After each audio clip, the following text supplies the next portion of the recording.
Good day viewers, this is Mark here, and welcome to a very special battle I've got for you today against my brother from a Polish mother, WoJtOn1314. Now if you've subscribed to WoJtOn already, then you'll know that we've had the odd 1 or 2 or 35 games against each other. And if you're wondering why this is the first game I've got, because since I've started doing videos we've had a few games, and although they've been really fun, they haven't been all that close. They've been kind of 4 or 5-0s. This is a game I had to say because it's the only time you will ever see him, or me for that matter, play OU rotation, or OU in general really.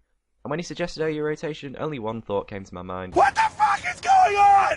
Nothing sums up this game truer than that. Anyway, looking at the teams here, I can't really say what sets his pokes are going to be running because I'm not really sure myself. The only thing I do know is if the Ammonite gets up a shell smash, then this game could get pretty embarrassing. On my side, I've got a lead Gengar, a mixed attacking Hay Dragon, Focus Sash Mammothswine, Defensive Fortress, Bandit Dragonite, and Bulky Reuniclus with the Focus Blast. And as you'll notice, WoJtOn, he did run some tests, he did some simulations, pilot studies, type matchups, made sure he had all his bases covered, and that he didn't have 6 Pokemon weak to fighting.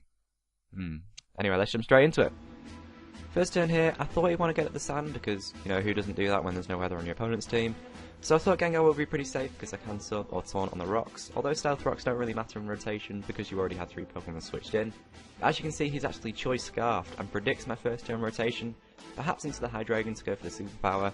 But I don't know if Superpower is a common move on Hydreigon. I don't actually carry it, I don't even know if Hydreigon gets Superpower.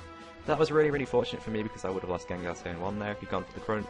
But he won't stay in, so I am safe now just to go into Hydreigon and go for the Fire Blast, hitting his 2 potential rotations super effectively, because in rotation battles you can rotate and attack, rotation doesn't count for a turn. Now unfortunately I do miss there, he did say it wouldn't have KO'd, but it would have been really useful just to whittle this Mammothswine down.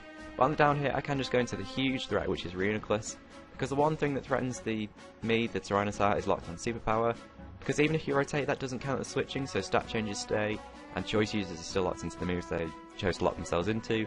And in fact he does rotate into the Theraflawn, perhaps not knowing that I might carry the Focus Blast, as Reuniclus does have the Magic Guard ability and will completely shut down these Theraflawns, so he just leaves it into die there. He doesn't want to take a Focus Blast into anything else.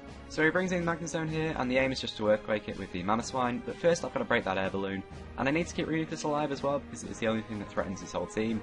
And what better way to break the Air Balloon and also scout to see what he does than with Gengar behind a sub. So I do just go for that Shadow Ball and break the balloon and also get the special defense drop, which will stay on him until he switches out, as he does in fact go for his own sub. And now that he has that Speed F drop, Shadow Ball should be able to break those subs.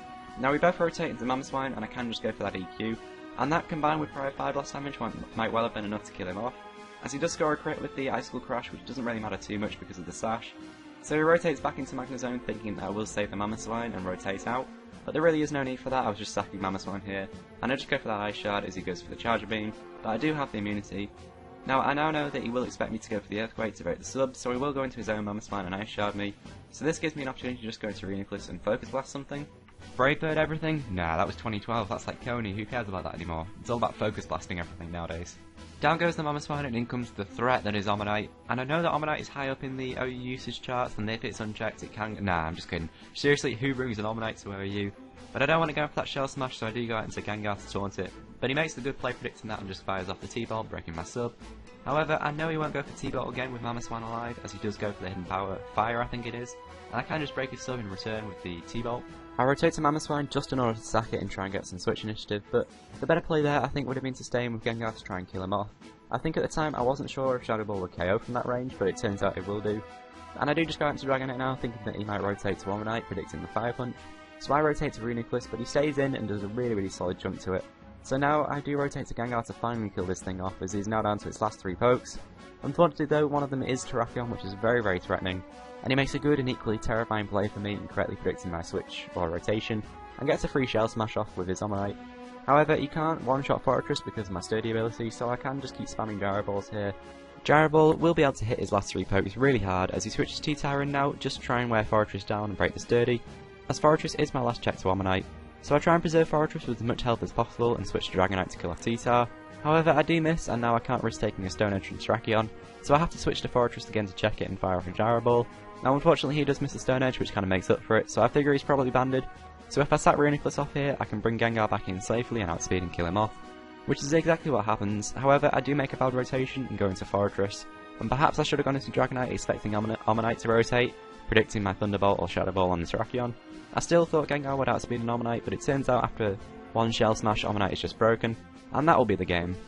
So thank you very much for watching, that was a really good game. If you haven't already, go and check his channel, And with that being said, that will be the first and last time you see your rotation here. I hope you all enjoyed that, and I will see you all next time. Goodbye.